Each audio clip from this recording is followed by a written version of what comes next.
Good morning, children. How are you? As we were reading about the Delhi Sultanate,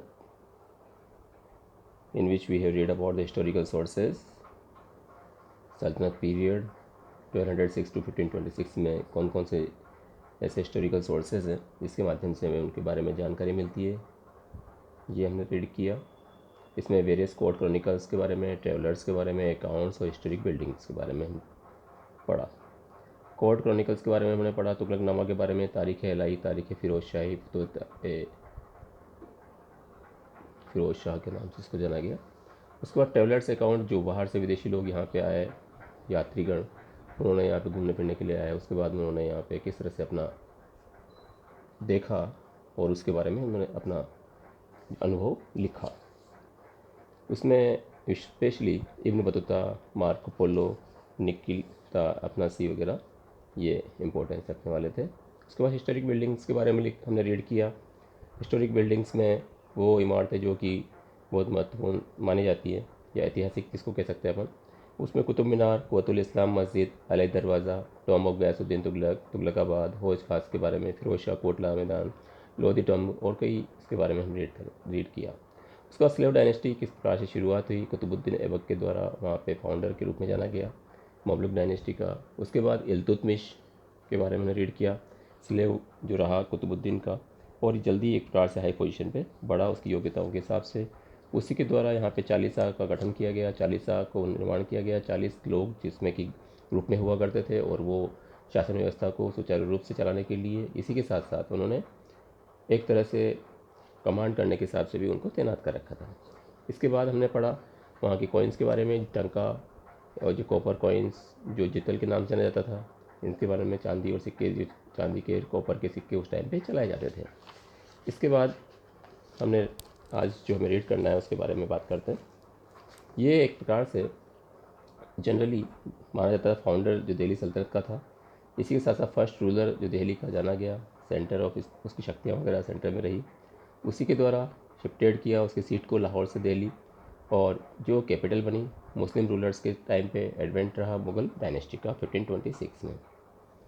इसी के साथ साथ यहाँ पे इल्तुतमिश टॉम के बारे में जाना जाता है कि किस प्रकार से 1235 में इन्होंने कंप्लीट की। ये he had got it ready a year before is death, उसकी मृत्यु से एक साल पहले उसने कंप्लीट किया 1235 में, 1236 से पहले।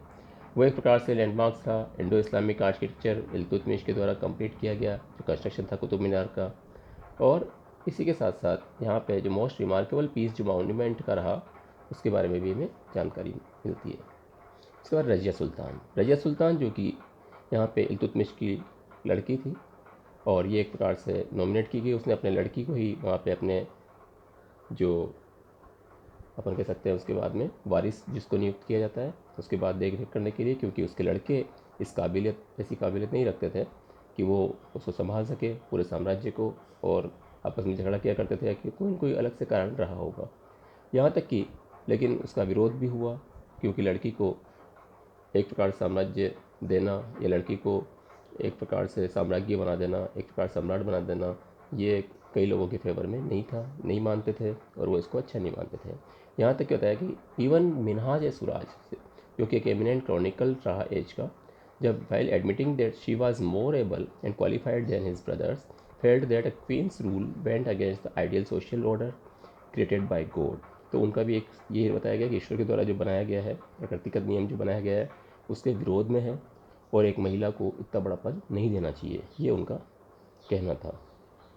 इन which women were suppose to be subordinate to man, और ऐसा माना जाता था कि महिलाओं को हमेशा क्या होना चाहिए, पुरुषों से निम्न कोटि या नीचे स्तर पे ही रखा जाना चाहिए, ऐसा उनका मानना था। यहाँ तक कि फिर भी रूल किया, उसके बाद शॉर्ट पीरियड तक 1236 से लेकर 1240 तक उसके बाद शासन किया गया। रजिया सुल्तान के बाद में बड़ी संख्या में लेस इंपॉर्टेंट रूलर्स ही एक प्रकार से अस्तित्व में आ पाए। उसके बाद बलबन, बलबन जो गैरिजन टाउन्स रहा के बारे में जाना जाता है एम्पायर में, जो एक्सेशन गैसुद्दीन बलबन का हुआ, एक प्रकार शुरुआत में the work of empire buildings का निर्माण किया गया।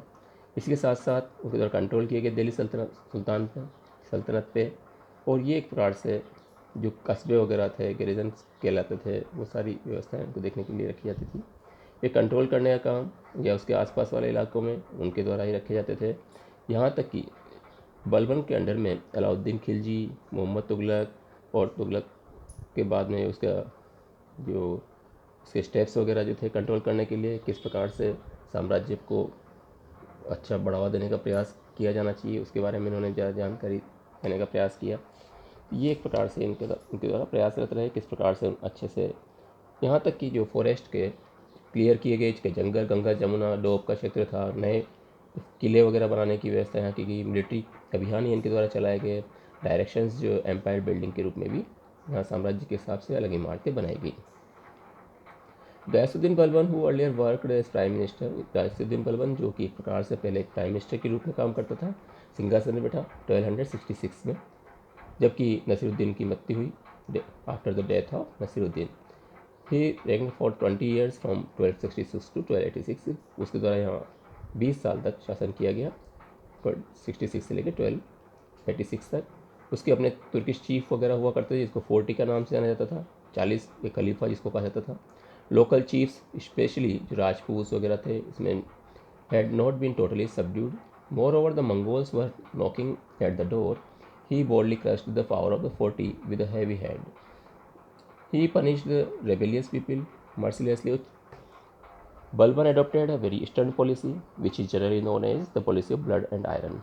Blood and iron का मतलब इनके प्रकार खूनी क्रांति के माध्यम से किसी भी तरह से अपनी ताकत के माध्यम से उसने जो 40 ने जो पाल रखे थे लोग, जो 40 का ग्रुप था या जो विद्रोही लोग जो भी आपस में आसपास कहीं से विद्रोह होता था तो उसको तबाह करने के लिए उसको दबाने का प्रयास इसके द्वारा किया जाता था और आसानी से वो दबाते थे, उनको विद्रोह को ख़त्म करते थे। Balban then paid attention towards the consolidation of the territories under him. He suppressed the revolt of the Khokra Rajput rulers and different rulers of the Dog. उसने आसपास जो भी विद्रोह हुए जैसे खोखरों का विद्रोह हुआ, राजपूत शासकों का विद्रोह हुआ, अलग अलग दूसरे राजाओं का भी यहाँ पे डोब के क्षेत्र में विद्रोह किया गया, तो उसके द्वारा वहाँ पे उन्होंने क्या किया, he punished the rebellious governors of Awadh and Sindh and took difficult steps to prevent the Mongol invasion. उसने वहाँ पे उसको दबाने का प्रयास किया, यहाँ तक कि उसके द्वारा जो मंगोल के आक्रमणकारी जो रहे उनको भी रोकने का प्रयास इसके द्वारा किया गया। In short he saved the Muslim empire from disintegration. हम इसको ये कह सकते हैं कि एक प्रकार से जो मुस्लिम साम्राज्य था उसको बिखरने से इनके द्वारा बचाया गया। इसके बाद में उसकी थ्योरी या उसका सिद्धांत जो था उसके बारे में बताया गया।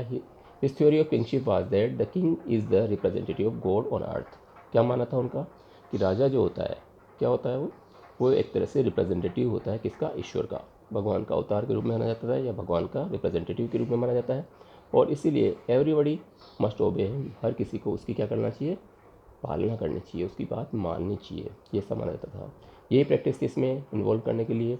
और यहाँ तक कि उसका जो सिद्धांत था वो सिजदा कराता था।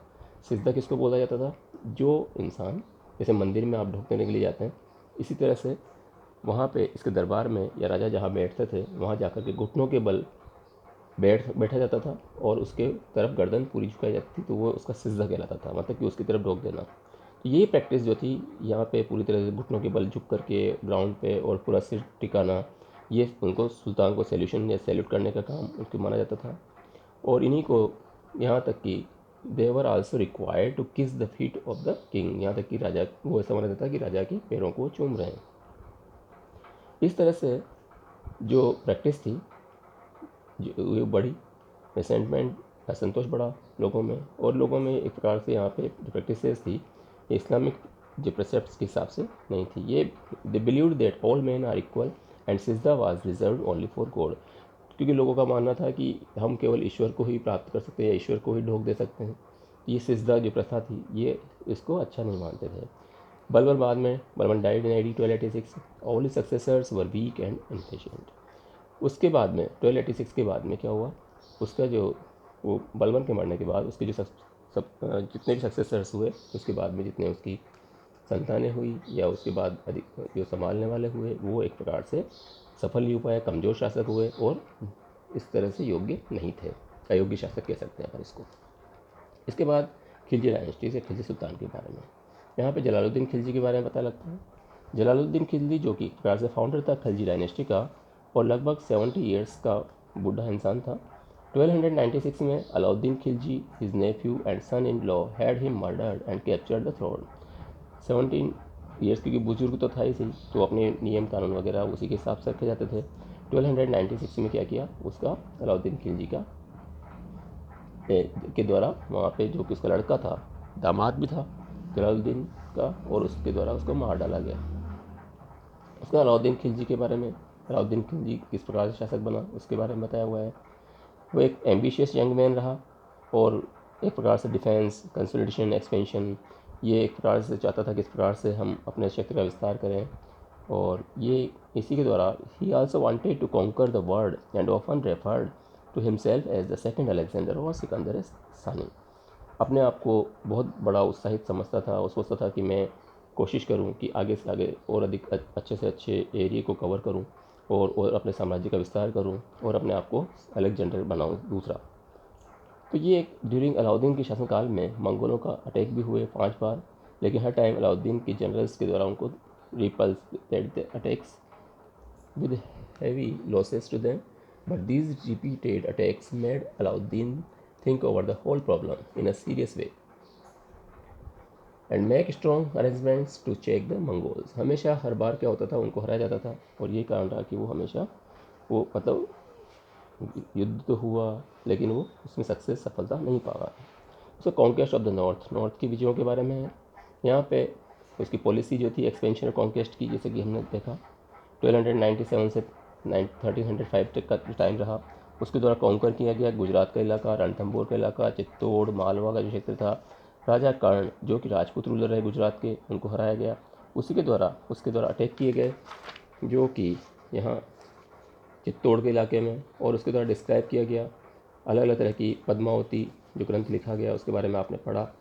ये एक प्रकार से मोहम्मद जायस के द्वारा लिखा हुआ था, और उसमें बताया मैंने अलाउद्दीन के द्वारा अटैक किया गया चित्तौड़ पे। राणा प्रताप, राणा रतन सिंह जो कि उसको कैप्चर किया गया, और बहादुरी के जगह उसको एक प्रकार से शहर चित्तौड़ पर उन्होंने कब्जा किया। अलाउद्दीन के मेन ऑब्जेक्टिव जो रहे attacking Chittor was to acquire Padmini Rani Padmini को हासिल करना का उद्देश्य था, और इसी उद्देश्य से उसने अटैक किया। ब्यूटीफुल क्वीन थी राणा की, और यही कारण रहा कि यहाँ पे फायर्स अटैक हुआ चित्तौड़ का किला, यहाँ तक कि राजपूतों के द्वारा अपनी बहादुरी के लिए अपनी युद्ध में अपने जान गंवानी पड़ी, शहीद हो गए। लेडीज़ जो महिलाएं थी उनके द्वारा जोहर करना पड़ा। जोहर एक चुल में उसको कहा जाता था जो महिलाएं सारे सामूहिक रूप से इकट्ठा होकर के और आग जला करके एक ही साथ अपने सतीत्व की रक्षा करने के लिए उन्होंने सबने अपने आप को आग के हवाले कर दिया इकट्ठा होकर। अभी भी आप चित्तौड़ में कभी जाएँ तो वो अभी भी बना हुआ है वहाँ पे चित्तौड़ के किले में, और ऐसा इस पर ऐतिहासिक जगह है। तो अलाउद्दीन के द्वारा अटैक किया गया, बहुत तबाही मचाई गई और उत्पात मचाई गई। कई टेम्पल्स जैसे कि यहाँ पे मांडू, उज्जैन, धार, चंद्री, मालवा, यहाँ पे भी उनके द्वारा बहुत उत्पात मचाया गया। उसका कॉन्क्वेस्ट जो डेक्कन का रहा, अलाउद्दीन के द्वारा फर्स्ट मुस्लिम जो शासक रहे, यहाँ डेक्कन के क्षेत्र में भी विजय हासिल की गई। मलिक काफूर जो कि उसके कार्यों के हिसाब से इम्पोर्टेंस रखता था। मलिक काफूर के द्वारा काफूर कॉन्कर्ड देवगिरी जो कि रूलर रामचंद्र यादव डायनेस्टी की वहाँ उसको कैप्चर किया गया और दिल्ली से, और उसके बाद में देवगिरी को उसका वैसल बना दिया गया, महल वगैरह बनाए गए। वारंगल का किला प्रताप रुद्रदेव जो कार्तिकेय डायनेस्टी के समेटित किए गए मलिक काफूर के द्वारा, और उसका अस्तित्व वहाँ रहा। द्वार समुद्र जो कि अलाउद्दीन के नेतृत्व में यहाँ पे संपत्ति के कारण वहाँ पे उसका क्षेत्र बढ़ाया, या एक प्रकार से वहाँ भी अटैक किया। राजा वीर बल्ला थर्ड जो होसला डायनेस्टी के थे द्वार समुद्र पे, उसको शामिल किया। मलिक काफूर नवंबर 10 में मदुरई का इलाका था, मलिक काफूर के द्वारा वहाँ हराया गया वीर पंड्या को, और रामेश्वरम का इलाका वहाँ पे भी मॉस्क वगैरह बनाने का काम उसके द्वारा किया गया, और ये एक प्रकार से वापस वहाँ से मदुरई के बाद में दिल्ली की तरफ लौटा। अलाउद्दीन की डेक्कन पॉलिसी के बारे में बताया हुआ है कि अलाउद्दीन एक प्रकार से दूरदृष्टि वाला स्टेट्समैन भी देखा गया। उसका मुख्य उद्देश्य था किस प्रकार से डेक्कन के क्षेत्र में कब्जा किया गया, इकोनॉमिक रादर देन रिलीजियस और पॉलिटिकल, यहाँ तक कि आर्थिकता के हिसाब से नहीं बल्कि धार्मिकता और राजनीतिक व्यवस्था के हिसाब से भी। He made the Raja his vassals, he took annual tributes and ambitious great wealth. Alauddin adopted this policy, Alauddin ने ऐसी पॉलिसी क्यों अपनाई, क्योंकि साउथ वाज फार ऑफ, बहुत दूर था साउथ का इलाका, and was difficult to rule it directly from Delhi से वहाँ डायरेक्टली पहुंचा नहीं जा सकता था, और इस वजह से उसने क्या किया, वहाँ पे अपने अपने जगह जगह पे रिप्रेजेंटेटिव के रूप में लोगों को व्यवस्थित किया। तो ये हमने आज पढ़ा अलाउद्दीन की पॉलिसी के बारे में। ठीक है, अब हम बात करेंगे आगे कल।